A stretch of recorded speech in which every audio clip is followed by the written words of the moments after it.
Right now কিরে এই ছেলে না পড়ে কথা বলছিস কেন? লেখা হয়ে গেছে? তুতুর লেখা হয়েছে? কত সময় লাগবে ঘরে? ছোট দাও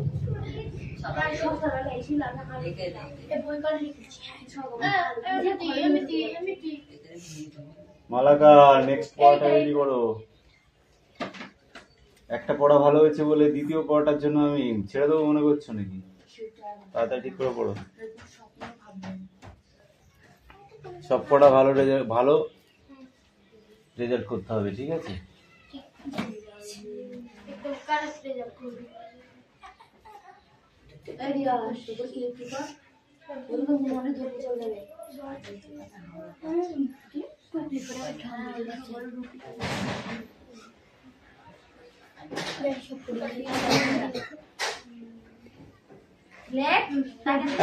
মিষ্টি, আমি তো তোমার পড়া পাইনি একবারও। কামিন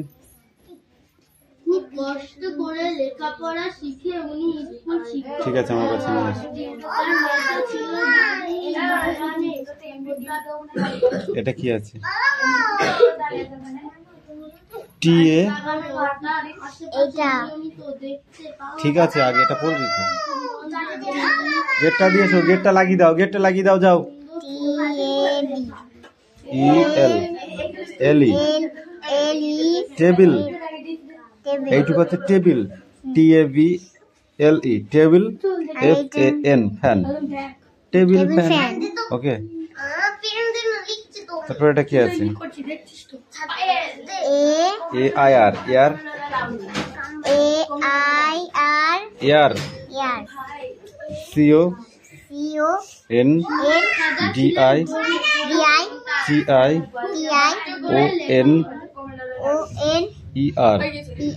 CONDICION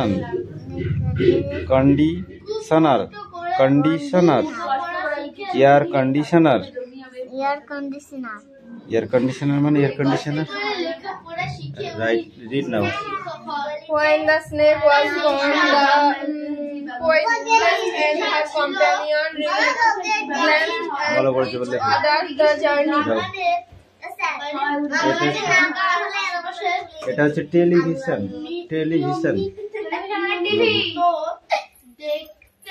টেলিভিশন, ওকে।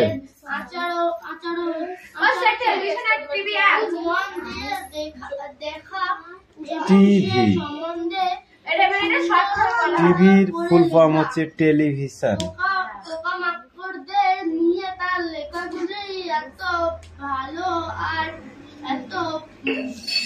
টিতে টেলি আর ভিতে ভিশন, টেলিভিশন।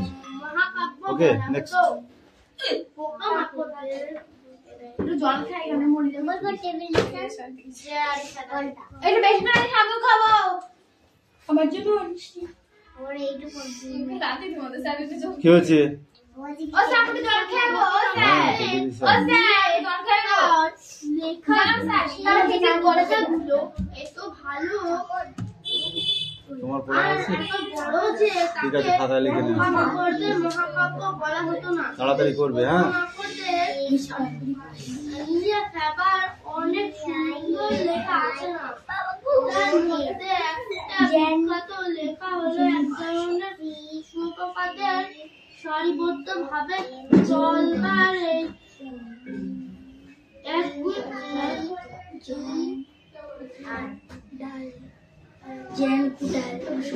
কি নাম है?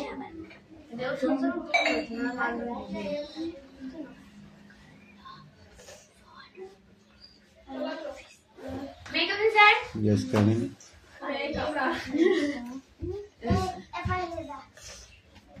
রিয়াজ, সবার কিন্তু হয়ে গেল, তোমার তুমি পিছিয়ে পড়ে যাচ্ছ, তাড়াতাড়ি করো। খেয়ে নে ভিটামিন ডি।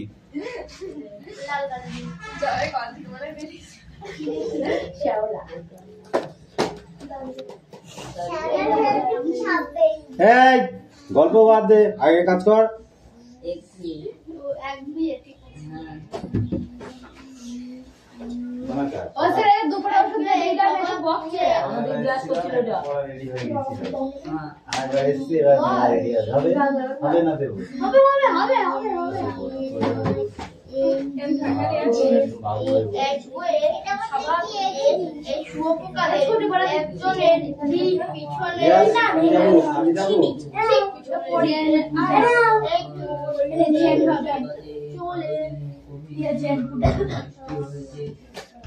একদম সামনে থাকে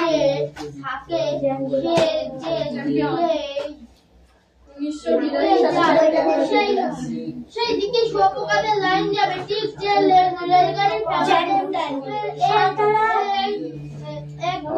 কথাটা তা দেখবার জন্য একবার এটা পরীক্ষা করলে শুয়োপোকাদের লাইনটাকে কাটি দিয়ে তুলে একটা গোল পাবে বসিয়ে দিলে ওরা ঘন্টার পর ঘন্টা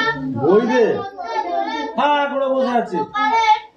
ঘুরতে থাকলো। ব্যাপার দেখেছিলেন ক্লান্তিতে যতক্ষণ না পর্যন্ত বসে পড়ে যাচ্ছে ততক্ষণ night is till A clock শরীরের ভিতর থেকে ঠিক করে হয়নি যাচ্ছে সামনে চলে অন্য কোনো দিকে আর ভাগ করছো না সরো না আরবি ব্যাপার এই আধুনিক আচরণ বিজ্ঞান গুরুত্বপূর্ণ। এটা খুব ভালো লাগছে দেখো। শরীর বলে বলা হয়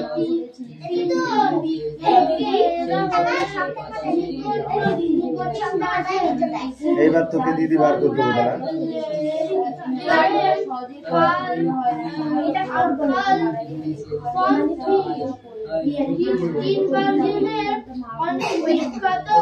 এই 4 লাইন মুখস্থ করবে না দেখে।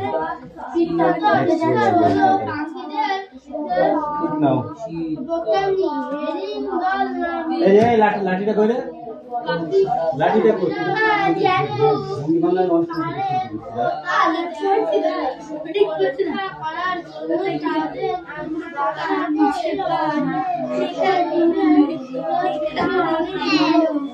লাঠিটা হাতে করে ধরে না এখন তুমি বাবা ধরে নিতে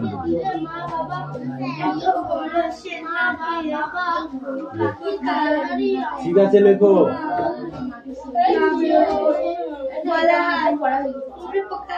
এই মাইকের আওয়াজ যেন না আসে করে দেবো।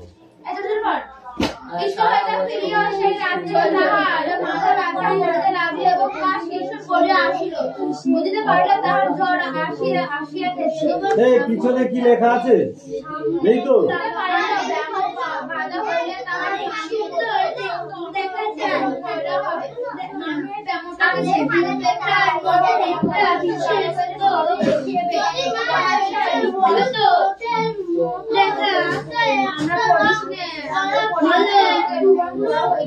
বাচ্চাদের দেখানো হয় তবে ওই দেখলেই মা ভেবে করতে ছুটে যায়।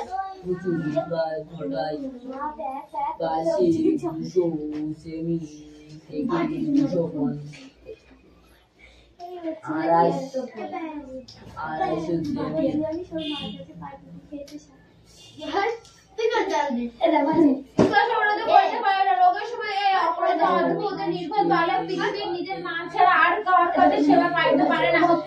প্রত্যাশা করলে তার লজ্জা বোধ হইতে লাগলো। রাতকালে ফটিকের আর দেখা গেল না। চতুর্দিকে প্রতিবেশীরা ঘরে খোঁজ করিয়া তাহা সমাজ পাওয়া গেল না। সেদিন আবার রাত্রি হইতে মুষলধারে চাদর বৃষ্টি পড়িতে সুতরাং তার খোঁজ করতে লোকদের অনর্থ পানে দিতে হইল। ওদের কোথাও না পাওয়ার বিষয়ে পুলিশে খবর দিলে পুলিশ লোক ঘরে হইতে ফটিকের ধরাধরি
চারটে ক্লক লাইন আবার আবার আবার রাত্রে বেলায় আকাশ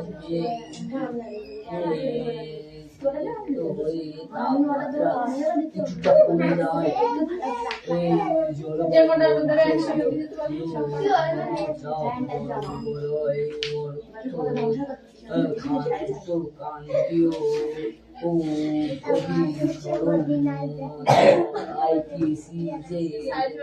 দ্বারা প্রবাহিত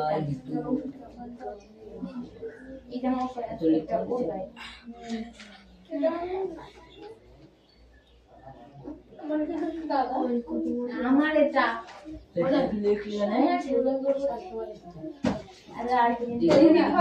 সব ভালো লাগে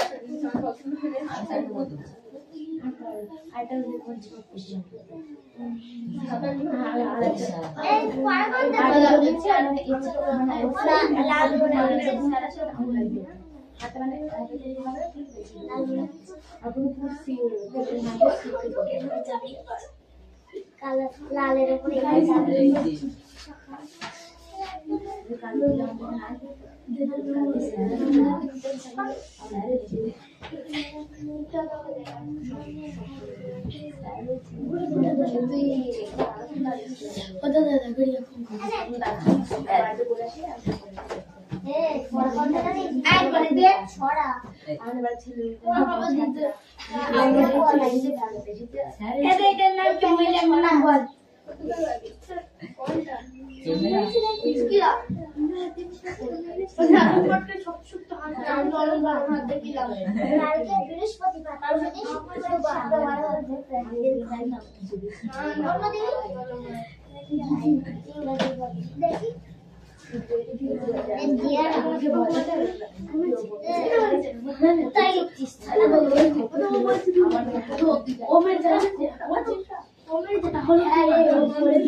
এত পড়াশোনা করেছি যে আমার মাথার উপর বই থেকে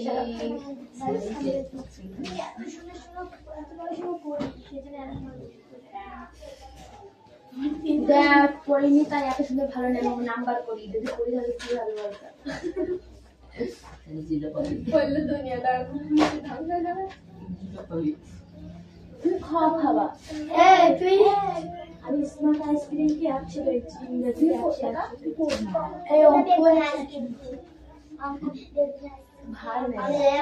আমি একটার জন্য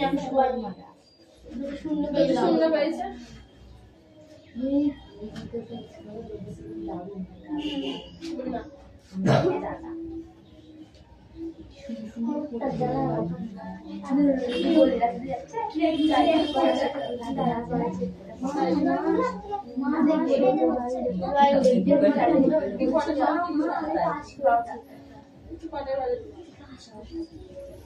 सर हम लोगों का पढ़ा होगा रानी बोलो हम लोगों का भाभी पढ़ा होगा दीदी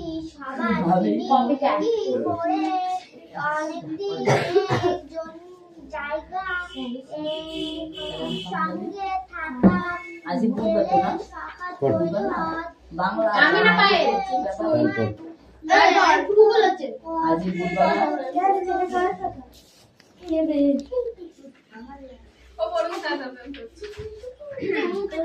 যন্ত্রের মতো এক প্রকার অবুঝ ভালোবাসা কেবল একটা কাছে কেবল একটু কাছে যাইবার অন্ধ ইচ্ছা কেবল একটা না দেখি অবক্ত ব্যাকুলতা গোধূলির সময় মার্টিন বছরের মতো কেবল একটা আন্তরিক নাম্বার ফোন তো অন্যের আন্তরিক, অন্তরিক না, ওটা আন্তরিক। সরি লজ্জিত সজ্জিত অশীর্ণ দীর্ঘ অসুখের বালকের অত্যন্ত কেবলই অলরিত হইত। স্কুলে এত বড় নির্বোধ এবং অমনোযোগী বালক আর ছিল না। একটা কথা জিজ্ঞাসা করিলে সে হা করিয়া চাইয়া থাকত। ওটা কি হচ্ছে? মাস্টার যখন মার আরম্ভ করিত পড়াশোনায় মন নেই, প্রায় ক্লান্ত গর্ধবের মতো নীরবে সহ্য করিত। ছেলেদের যখন খেলেবার ছুটি হইত তখন জানলার কাছে দাঁড়াইয়া দূরের বাড়িগুলো বিরক্তিত করিত। যখন সেই প্রহার রোদ্রে কোনো একটি ছেলে মেয়ের কিছু একটা খেলার ছলে কোনোকে দেখা দিয়া যাইত, তখন তাহার চিত্ত অধীর হইয়া উঠিত। একদিন অনেক প্রতিজ্ঞা লইয়া অনেক সাহসে মামাকে জিজ্ঞাসা করিয়াছিল, মামা মার কাছে কবে যাও? মামা বলিয়াছিল স্কুলে ছুটি হোক, কার্তিক মাসে পুজো ওর ছুটিতে, সে এখনো ঢের দেরি। একদিন ফটিক তাহার স্কুলের বই হারাইয়া ফেলিল। একে তো সহজেই পড়া তৈরি হয় না। তাহার পর বই হারাইয়া একেবারে নাচার হইয়া পড়িল। মাস্টার প্রতিদিন তাহাকে অত্যন্ত মারধর অপমান করিতে আরম্ভ করিলেন। স্কুলে তাহার এমন অবস্থা হইল যে তাহার মামাতো ভাইরা তাহার সহিত সম্বন্ধ অস্বীকার করিতে লজ্জাবোধ করিত। ইহার কোন অপমানে তাহার অন্যান্য বালকের চেয়েও যেন বলপূর্বক বেশি করিয়া অমত প্রকাশ করিত। অসহ্য বোধ হওয়াতে ফটিক তার মামির কাছে নিতান্ত অপরাধীর মতো গিয়া কহিল, বই হারিয়া ফেলেছি। মামি অধরের দুই প্রান্তে বিরক্তি ও রেখা অঙ্কিত করিয়া বলিলেন, বেশ করেছ, আমি তোমাকে মাসের মধ্যে 5 বার করে বই কিনে দিতে পারিনি। ফটিক আর কিছু না বলিয়া চলিয়া আসিল। সে যে পরের পয়সা নষ্ট করিতেছে এই মনে করিয়া তাহার মায়ের উপর অত্যন্ত অভিমান উপস্থিত হইল। নিজের হীনতা এবং দৈন্যতা আগে মাটির সহিত মিশাইয়া ফেলিল। স্কুল হইতে ফিরিয়া সে রাতে তাহার মাথা ব্যথা করিতে লাগিল এবং গা শিরশির করিয়া আসিল। বুঝতে পারিল তাহার জ্বর আসিয়াছে। বুঝিতে পারিল ব্যায়াম বাধা হইলে তাহার মামির প্রতি অত্যন্ত অনত্র উপদ্রব করা হইবে। মামি এই ব্যায়ামটাকে যে কিরূপ একটা অকারণ অনাবশ্যক জড়মের স্বরূপ দেখিবে তাহা সে স্পষ্ট উপলব্ধি করিতে পারিল। রোগের সময় এই আক্রমণ অদ্ভুত নির্ভর বালক পৃথিবীর নিজের মা ছাড়া আর কাহারকে কাছে সেবা পাইতে পারে এরূপ প্রত্যাশা করিয়া তার লজ্জাবোধ হইতে লাগিল। পরদিন প্রাতকালে ফটিকের আর দেখা গেল না। চতুর্দিকে প্রতিবেশীদের ঘরে খোঁজ। এই তুমি বলো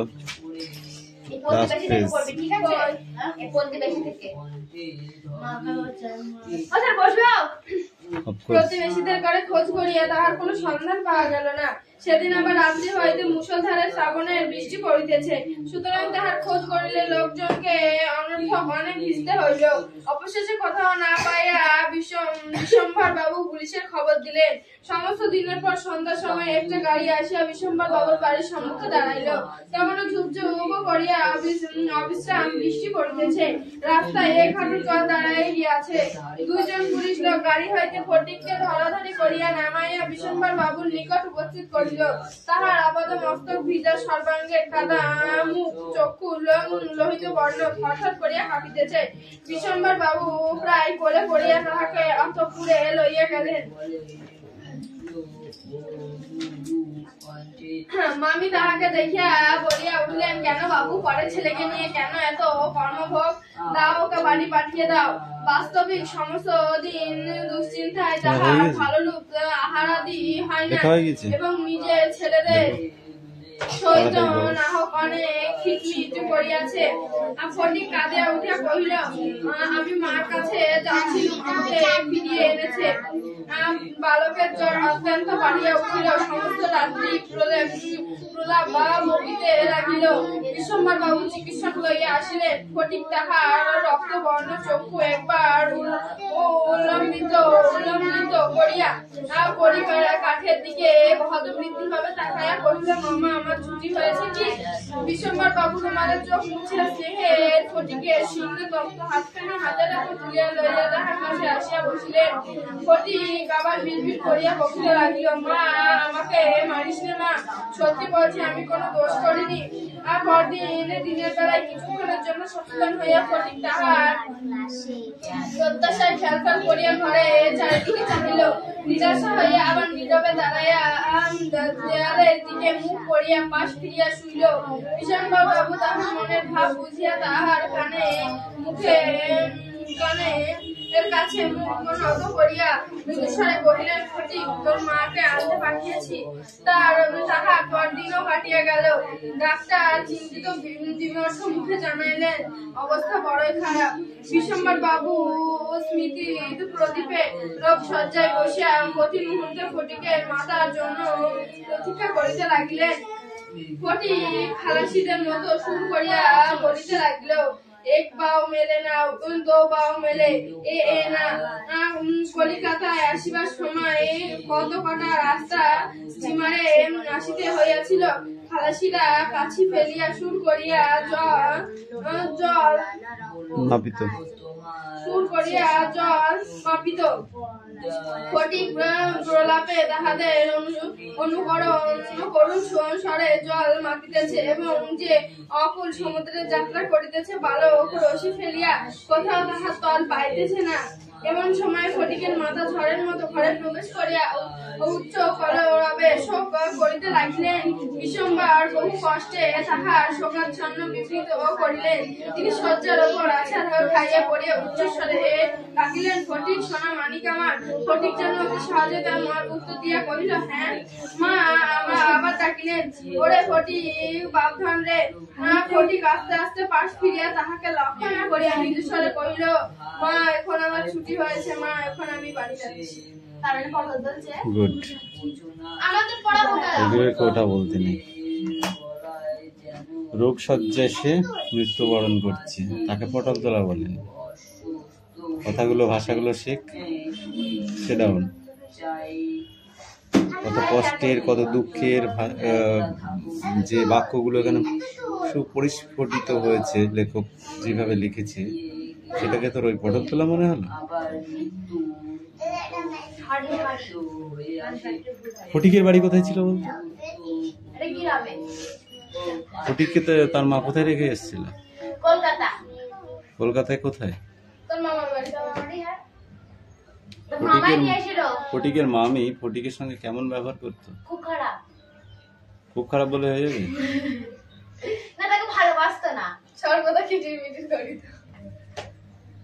শর্ট কোশ্চেন গুলো পড়িয়ে আসিবে, ওকে?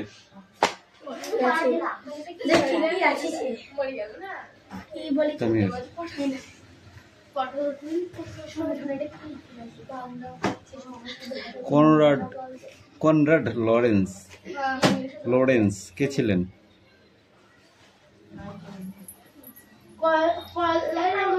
যেটাই বললাম হে ছিলেন আচরণ বিজ্ঞান।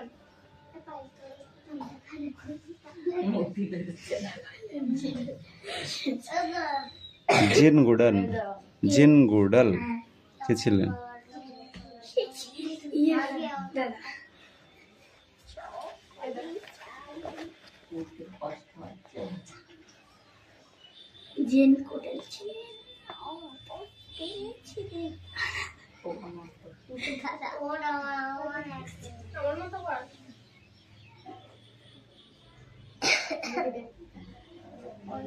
বোকামি কে ছিলেন? পাখিদের বোকামি, এটা কে ছিলেন? হেরিং গার্ল নামের পাখির মাটিতে ডিম পড়ে ও তারা তাওয়া দেয়।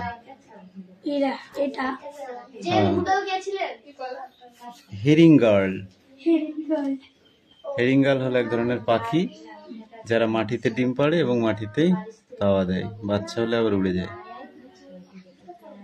বুঝতে পারলি? হাঁসের মতো লাগছে। ডোডো পাখি। হ্যাঁ ডোডো হারিয়ে দিচ্ছে।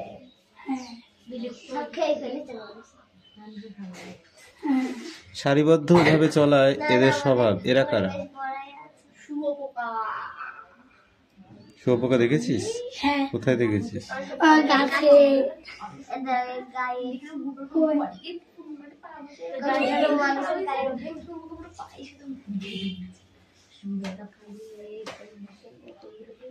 আচ্ছা, হাঁসের যখন ডিম ফুটে বাচ্চারা প্রথমত কি ভাবে?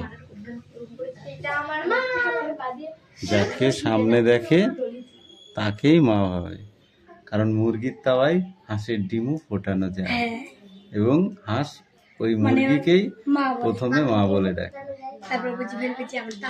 তারপরে বুঝবে যে আমরা জাতটা আলাদা। বুঝতে পেরেছিস?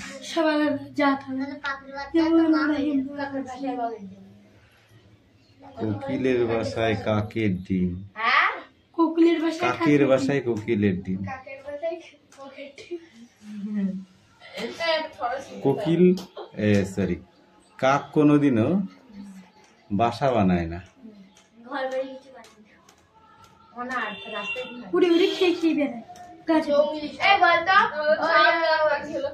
কাকের বাসায় কোকিলের ডিম। তাই তো?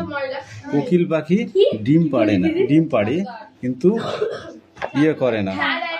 তাহলে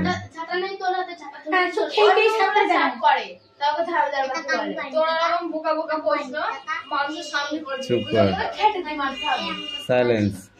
পরও একদিন বুঝলি, পরও একদিন কি করেছে, কুকুরের বাচ্চা বসেছে একটা। হ্যাঁ হ্যাঁ, কুকুরের বাচ্চা বসে যদি খেতে দেয়, কুকুরটা যাতে কেউ না নিয়ে যায় সেই জন্য খাঁচার মধ্যে থুই দেয়, মুরগির খাঁচার মধ্যে থুই দেয়। ঠিক আছে, একদিন কুকুরের বাচ্চাটা দৌড় মেরেছে বিলের ওপারে, দিয়ে ও কি করেছে, ধরতে গেছে কুকুরের বাচ্চাটাকে। গিয়ে কুকুরের বাচ্চাটার মতো সেম দেখতে একটা শিয়ালের বাচ্চা, কুকুরের বাচ্চাটাকে না ধরে নিয়ে এসে শিয়ালের বাচ্চাটাকে ধরে নিয়ে। ছোট তো বুঝিস না, কুকুরের বাচ্চাটা যেমন ছোট ওর ছোট, খাঁচার মধ্যে থুই দেয়, খেতে দেয়, থাকে। বেশ কিছুদিন পরে হ্যাঁ দিয়ে যেই না রাত্রে শিয়াল ডাকতেও পারে ও কি হওয়া, আর এও তখন এখান থেকে মানে তখন ডাকটা হালকা শিখেছে যে এও কেউ করে ডেকেছে, পরের আওয়াজ এই কি এনেছি তুই তাড়াতাড়ি চাইতে আই। বুঝতে পারলি? একই রকম দেখতে। এই পেজটা দু পেজ পড়ে আসবি। Sit down, sit down. এই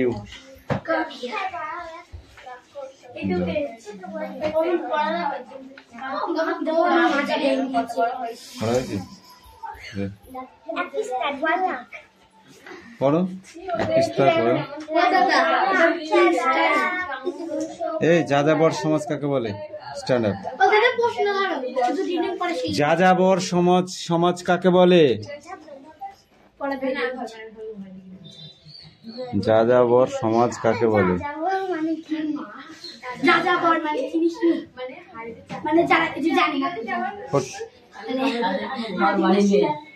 যাদের কোনো নির্দিষ্ট ঘর বাড়ি নেই, এদেশ থেকে ওদেশ যেখানে যায় না কেন তারা সেখানেই বসবাস করতে শুরু করবে। ঠিক আছে, তাদেরকে যাযাবর বলে। যেমন বেদে বস্তিদের দেখেছিস, বেদেদের দেখেছিস, বেদেরা সবকিছু পোটলা পটলি করে নিয়ে বস্তার মধ্যে ভরে নিয়ে চললো, দিয়ে এক জায়গায় গিয়ে তিরপল মিরপল টানিয়ে সেখানে কিছুদিন থাকলো, আবার সেখান থেকে উঠে আবার অন্য জায়গায় চলে যায়। ঠিক আছে, আগেকারের মানুষ খাদ্য খোঁজবার জন্য আসতে কথা বলতো, খাদ্যের জন্য এক জায়গা থেকে অন্য জায়গায় স্থান পরিবর্তন করতো এবং পশুকে চারণ করার জন্য, অর্থাৎ পশুকে চড়ানোর জন্য ভালো ঘাসের দরকার। এই মাঠে ঘাস নেই, চলে গেল পিঁপড়ে গাছের মাঠে, পিঁপড়ে গাছের মাঠে কদিন খাওয়ালো, ওখান থেকে চলে গেল চাপড়া মাঠে, চাপড়া মাঠে কদিন খাওয়ালো, আবার চলে গেল কৃষ্ণগর। এরকম ভাবে ওখানে গিয়ে বসবাস করে। এদের কোনো ঘর বাড়ি, নির্দিষ্ট ঘর বাড়ি ছিল না। এরাই হলো আদত যাযাবর।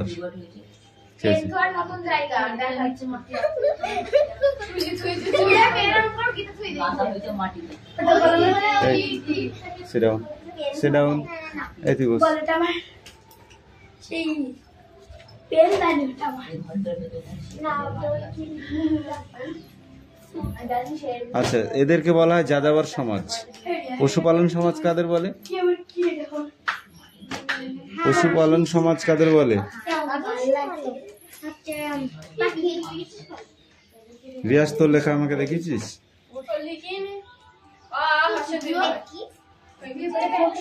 তুই লিখবি না আমি যাবো? ও এমনিতে লিখবে না, ওকে দুবাকারে দিতে হবে, তারপরে লিখবে।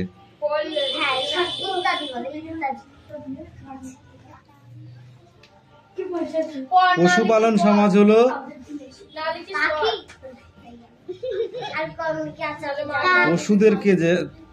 পশুদেরকে পালন করা যে সমাজ, পশুদেরকে পালন করার যে সমাজ তাকে পশুপালনের সমাজ বলে। ঠিক আছে, তখন পশুকে পালন করত, যেমন এখনো পশুকে পালন করা হয়। হাঁস, মুরগি, গরু, ছাগল, ভেড়া পোষা হয় না? এদেরকে পশু, ওরা পশু নয়, ওদেরকে পালন করা হয়, তাই এদেরকে পশুপালন সমাজ বলে। কৃষি সমাজ কিভাবে তৈরি হলো?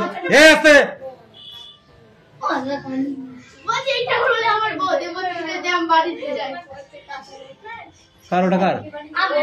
ওটা ওকে দে।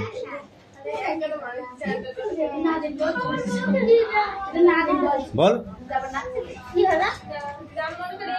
কৃষি সমাজ কাকে বলে? কৃষি, কৃষি, কৃষি নাই, কৃষি।